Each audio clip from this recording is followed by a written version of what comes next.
बिस्मिल्लाहिर्रहमानिर्रहीम। अस्सलाम वालेकुम रहमतुल्लाहि व बरकातुहू। Welcome to my channel Fatima voice centre. एक जनाजे से फ़ारिग होते ही एक बाबा जी कब्र के करीब आकर खड़े हो गए और पूछने लगे, बेटा बताओ, अगर ये शख्स अभी दुनिया में वापस आ जाए तो क्या करेगा। बाबा जी के इस सवाल पर एक दफ़ा तो सबको झटका लगा कि क्या बात बाबा जी कहने वाले हैं। बाबा जी मुस्कुराए और बोले, मैं इंसान ही हूँ, सवाल का जवाब कोई देना चाहेगा। एक दो शख्स हम आवाज़ होकर बोले, नेक काम करेगा, अच्छाई के काम करेगा। इतने में पीछे से आवाज़ें गूंजने लग गईं। जैसे अमूमन होता है कि एक आदमी बोला तो सभी अपनी अपनी राय देने लग जाते हैं। एक आवाज़ बाबा जी के कान में पहुंची, दिन का काम शुरू कर देगा।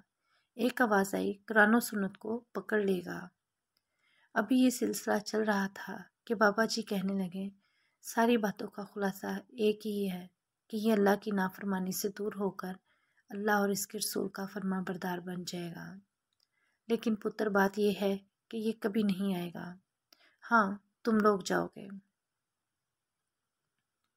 ये कभी नहीं कर सकेगा, लेकिन तुम लोग बाहिर हो, इसलिए तुम लोग वो करो जो ये करना चाहेगा, मगर कर नहीं सकता।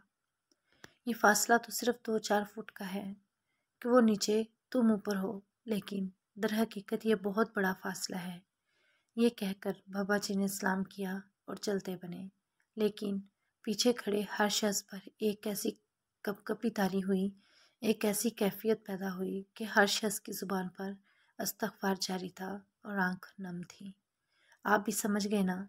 तो आज से ज़िक्र कुरान और नमाज के लिए वक्त निकालें और अपने नबी के बताए हुए रास्ते पर चलने की कोशिश कीजिए। अल्लाह हमें तौफ़ीक़ अता फ़रमाए।